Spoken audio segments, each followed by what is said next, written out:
A black woman came in to clean and saw a crying baby. When the millionaire saw his son calm down, he changed, but not in the way you might think. "Where is my Rolex watch?" Richard Blackstone's voice echoed through the penthouse like thunder. His angry eyes scanned every corner of the luxurious 300-square-meter room until they landed on Monica, who was silently organizing the cleaning products. The 32-year-old woman stopped what she was doing and looked directly at the businessman. "I don't know anything about a watch, Mr. Blackstone." "Of course you do." Richard lunged toward her, his face red with anger. "You were the only person who entered my closet today. A $50,000 submariner doesn't just disappear."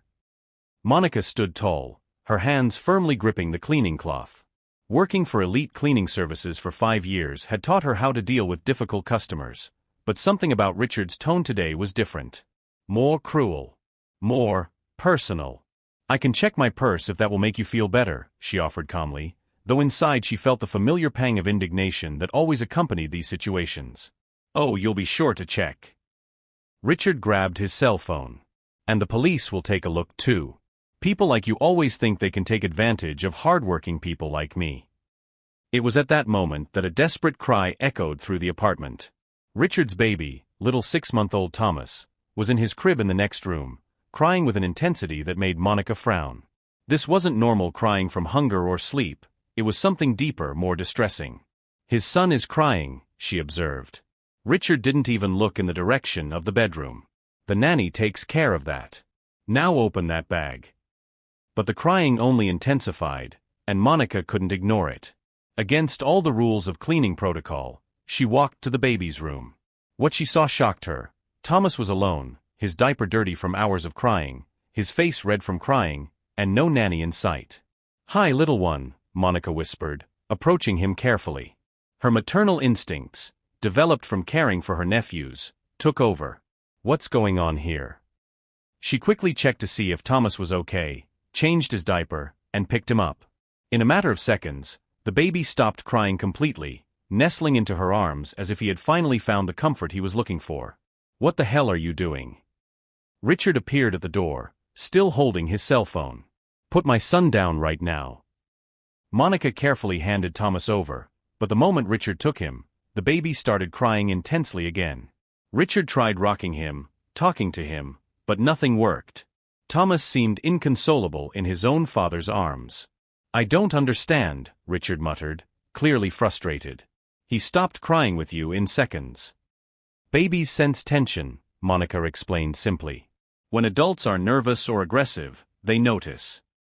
Richard stared at her with a mixture of surprise and irritation. "Are you implying that I'm a bad father?" "I'm just explaining why your son calmed down with me." For a brief moment, something changed in Richard's gaze. A spark of curiosity, perhaps even respect. But it lasted only seconds before the arrogance returned. "Well, what a convenient coincidence," he said, his voice heavy with sarcasm. "The same person who steals my watch also has a magic touch with babies. What a well-crafted story." Monica took a deep breath. For years, she had swallowed prejudiced comments, suspicious looks, and veiled accusations. But this time, something was different. This time, she wasn't going to back down. "Mr. Blackstone," she said, her voice calm but firm, "let me make one thing clear. I did not take your watch. And if you're determined to accuse me without proof, I suggest you call the police. I'm sure they'll be very interested in investigating everything." Her tone made Richard hesitate for a moment. There was something about Monica's confidence, the way she held his gaze, that made him slightly uneasy. As if she knew something he didn't. "That's right," Monica continued, organizing her materials, "a full investigation.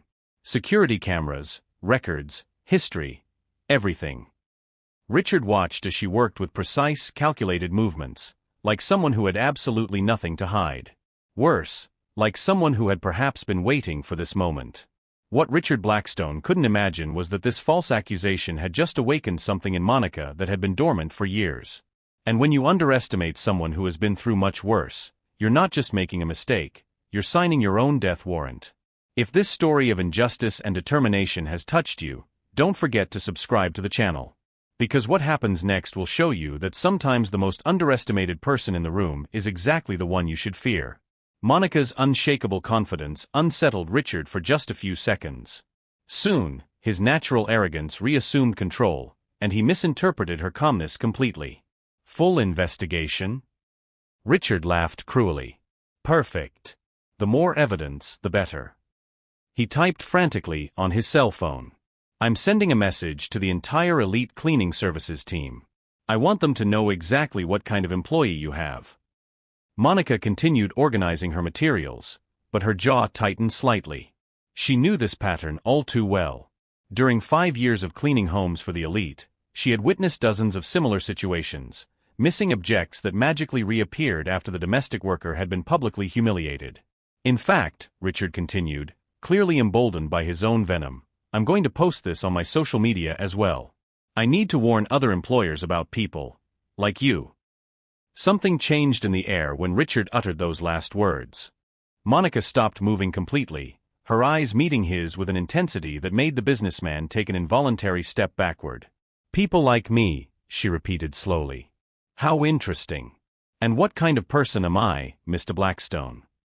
Richard hesitated, realizing he had stepped on dangerous ground, but his ego would not allow him to back down. People who take advantage of others' trust. Who think they can walk into family homes and steal, Monica finished for him. Is that what you were trying to say? Richard's phone vibrated. A message from his lawyer, meeting cancelled. Urgent family matter. Richard ignored it, too focused on his personal crusade to notice the first sign that his day was about to fall apart. You know what's interesting, Mr. Blackstone? Monica closed her briefcase with precise movements. In 5 years of working for families like yours, this is the first time someone has accused me of theft. First time you got caught, Richard retorted with disdain. Or the first time someone lost something and automatically blamed the only black person in the room. The words came out with an icy calm that made Richard swallow hard. Richard's cell phone vibrated again. Then once more. He ignored it, determined to maintain control of a situation that was clearly slipping through his fingers. Listen here, Richard approached her, trying to intimidate her with his physical presence. I've known people like you forever. You come in with this dignified attitude, but deep down. Deep down what? Monica turned completely toward him, and for the first time Richard noticed something in her eyes that made him question whether he had chosen the wrong person to humiliate. Thomas began to cry again from the bedroom, but this time neither of them moved. The tension in the apartment had become almost palpable. I'll tell you something about people like me, Monica said, picking up her purse. We grow up learning that the truth always comes out. Always. And when it does, those who lied pay a very high price. Richard laughed forcedly. Are you threatening me? I'm just letting you know how the real world works. Monica walked toward the door. Oh, and Mr. Blackstone? I suggest you check your pockets. And maybe your car. Men like you have a habit of blaming others for their mistakes. Richard's phone exploded in a flurry of notifications. This time, he looked. 12 missed messages. 3 missed calls. All from his office. Where do you think you're going? He shouted after Monica. The police are on their way. Great, she replied, standing in the doorway. I love the police. Especially when they see the building's security cameras. Richard frowned. What cameras? The cameras that show everything that happens in the hallways, elevators, and parking lot of this building. The same ones that will show that I arrived here at 9 this morning and haven't left once since then. Monica smiled for the first time. But mostly, the ones that will show where you really lost your watch. That's when Richard started to sweat. Not just because of what Monica said, but because of how she said it, like someone who already knew exactly what those cameras would reveal. His phone rang. The name on the screen made his blood run cold. Private investigator urgent. Excuse me, Monica said politely. I need to find my next house. But don't worry, Mr. Blackstone. I'm sure we'll get to the bottom of this today. As she disappeared down the hallway, Richard finally answered the phone with trembling hands. Mr. Blackstone? The investigator's voice was tense. We need to talk. Right away. It's about your wife. Richard felt the world spin. My wife? She's not even in town. That's exactly what we need to talk about. Each new humiliation only fueled something inside Monica that her oppressors couldn't see, a silent strength being strengthened by the very injustice they tried to impose on her. What Richard Blackstone didn't know was that every act of contempt was writing his own sentence of defeat, while the woman he was trying to destroy carried secrets that would turn his perfect life to ashes. The call from the private investigator completely changed Richard's tone of voice. "What do you mean, it's about my wife? Victoria is in Miami visiting her mother." "Mr. Blackstone, I need you to sit down. Your wife is not in Miami. She has been in Las Vegas for 3 weeks, with another man." Richard's world collapsed in a matter of seconds. "That's impossible. She calls me every day." The calls are made from her cell phone, but through apps that mask the location. "I have photos, hotel records, and other evidence." While Richard processed his wife's betrayal, Monica was in the parking lot of the building making a call to her sister. "Carmen, I need you to do me a favor. Remember that private security course I took before I came to the United States?" "Sure, you were the best student in the class." "Why?" "I need you to contact our instructor, Detective Martinez. Tell him Monica Santos needs a little professional favor." Carmen hesitated. "Sister, are you in trouble?" "Not yet," Monica smiled, watching the building's security cameras. "But someone will be soon." What no one knew about Monica was that before moving to the United States, she had worked for 5 years as a private investigator in Jamaica. She wasn't just a cleaning lady, she was a woman with a degree in criminology who had chosen cleaning jobs to support her graduate studies in forensic psychology. 30 minutes later, Detective Martinez returned her call. "Monica Santos. My best former student. What can I do for you?" "I need legal access to the security footage from a building. And maybe a little investigation into a man named Richard Blackstone."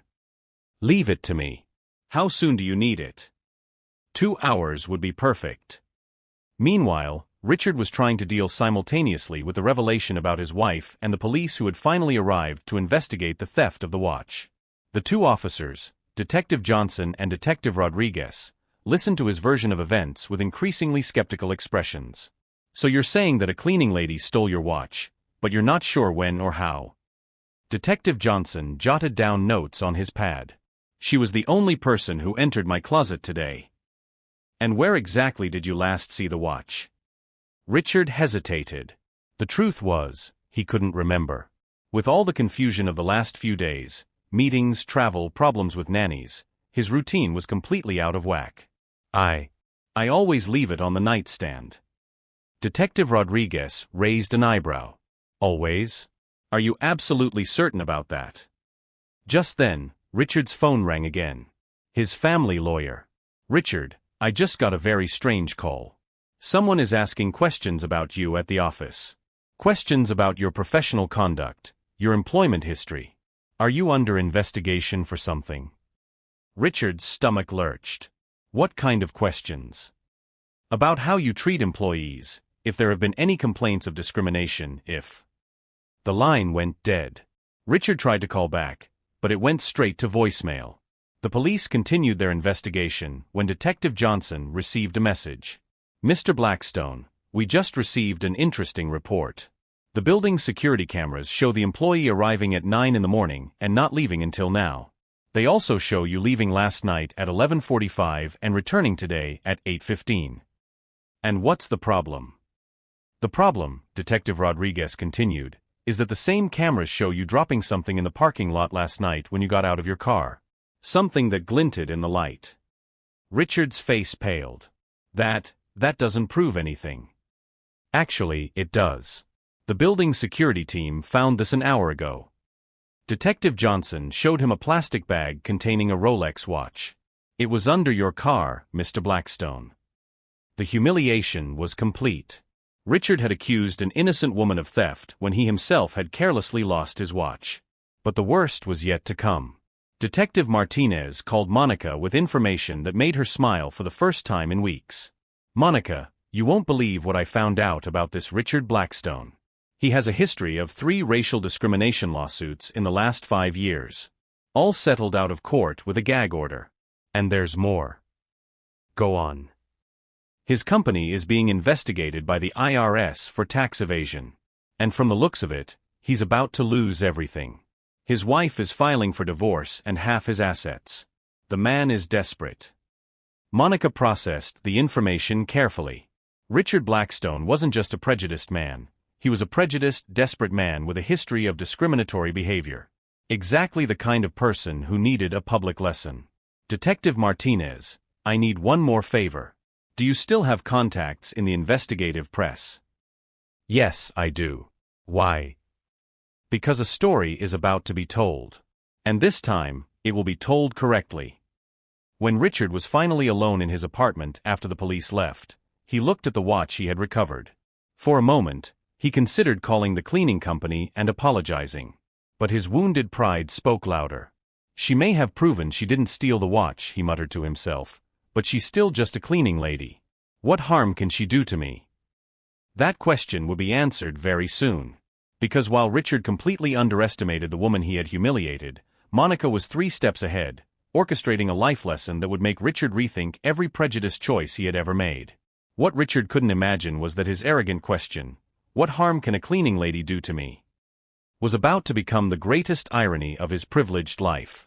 Richard spent the afternoon trying to control the damage like a captain trying to plug holes in the Titanic. His wife wasn't answering her phone, his lawyer had mysteriously disappeared, and 3 major clients had cancelled contracts after receiving worrying information about his professional conduct. At 5 p.m., his phone rang with an unknown number. Mr. Blackstone? This is Jennifer Walsh from Channel 7 News Investigative. We are preparing a story on workplace discrimination and would very much like your side of some very serious allegations. What allegations? Richard felt cold sweat run down his back. We have documentation of 3 racial discrimination cases in the last 5 years, all settled with very generous non-disclosure agreements. And today we received an extremely detailed account of an incident involving an Afro-Jamaican employee. Richard hung up on the reporter, but the phone immediately rang again. This time it was Marcus, his senior partner, his voice raised in panic. Richard, what the hell is going on? The press is calling the office asking about discrimination lawsuits. I got a strange call from someone saying you have a systematic pattern of problematic behavior with black employees. While Richard tried to explain the inexplicable, Monica sat comfortably in a fancy cafe 3 blocks away, talking to Detective Martinez and an imposing woman. Monica, this is Dr. Patricia Williams, one of the most respected civil rights attorneys in the country. She personally represented the 3 female employees who previously sued Blackstone. Dr. Williams opened an impressively thick file on the table. Miss Santos, your situation is virtually identical to the other women. Black female employees, completely false accusations, clear attempts at intimidation and public humiliation. The crucial difference is that you documented absolutely everything in real time. How so? Your phone was recording during the entire incident today. Did you plan this? The lawyer asked with professional curiosity. Monica smiled for the first time in weeks. Let's just say that years of working as a private investigator in Jamaica taught me to always be prepared. Especially when I start noticing extremely suspicious patterns of behavior. Detective Martinez laughed admiringly. You planned this from the beginning? Not exactly from the beginning. But when I started working for elite families, I quickly realized that I needed to protect myself from situations like this. I research all my clients thoroughly before accepting any job. When I saw Mr. Blackstone's troubled history, I set my phone to automatically record whenever I'm working on his property. Dr. Williams took another document from the file. And there's much more. The building security footage clearly shows that he blatantly lied to the police about several crucial details of the incident. We have him red-handed for false reporting. At that very moment, Richard was facing the worst professional nightmare of his privileged life. The company's board of directors had convened an emergency meeting after receiving a devastatingly comprehensive dossier on his history of discrimination. Richard, said Margaret Chun, the board chair, her voice icy, we have received some extremely troubling documentation. Not just about the previous labor lawsuits, but about an incident that happened today that was completely recorded. This is total nonsense. You falsely accused a female employee of theft based solely on the fact that she is black, interrupted another board member. And this entire conversation was recorded without your knowledge. 37 minutes of crystal-clear audio. Richard felt the world collapse around him as Margaret slid a tablet across the table. On the screen, her own voice was unmistakably clear. "People like you always think you can take advantage of hard-working people like me, and then I've known people like you forever." That's completely out of context. Is it? Margaret continued playing the recording. "Because we have the entire conversation, including you saying verbatim that you're going to alert other employers about people like her." Richard's phone vibrated with a notification that made his blood run cold. Channel 7 News on Twitter. Coming up, elite executive has history of systemic discrimination exposed by employee who documented everything. Special broadcast at 7 p.m. "Richard," Margaret closed the tablet with a sharp click, "the board has decided unanimously, you are suspended indefinitely. And we strongly recommend that you seek legal assistance immediately." At 7 p.m., Richard was alone in his penthouse apartment, watching his life be methodically torn apart on national television. Reporter Jennifer Walsh was live. A new case shocks the community as exclusive recordings reveal the systematically discriminatory behavior of Richard Blackstone, a senior executive at one of the city's largest investment firms. The full audio was played in its entirety. Every prejudiced word, every false accusation, every attempt at intimidation was exposed for the entire city to hear. Richard's phone exploded with notifications, clients canceling contracts, acquaintances expressing deep concern, his social and professional life disintegrating in real time. The coup de grace came at 9 p.m., when Victoria finally called from Las Vegas. "Richard, I'm watching the news here at the hotel. My lawyer says this drastically complicates our separation." "Victoria, please listen." "No, Richard. For years I swallowed your jokes about employees, your comments about certain people. I thought it was just immaturity. But this reveals exactly who you really are. You can't abandon me now. The divorce settlement has completely changed. My lawyer wants 50% of absolutely everything, including your share of the company. After all, who's going to want to do business with a man who appears on national television talking like that about black employees?" While Richard faced the total collapse of his privileged existence, Monica was quietly at home preparing dinner. Detective Martinez called with a final report that made her smile with genuine satisfaction. The Federal Department of Civil Rights is opening a formal investigation into his company. The IRS has expedited the tax audit after the public exposure. And Dr. Williams has successfully reopened the cases of the other 3 women. Her phone rang again. "Monica Santos? This is David Chun from Chen & Associates. We are an internationally renowned corporate security firm. We saw your story in the news and would love to talk to you about a position as a senior investigator with a starting salary of $80,000 a year."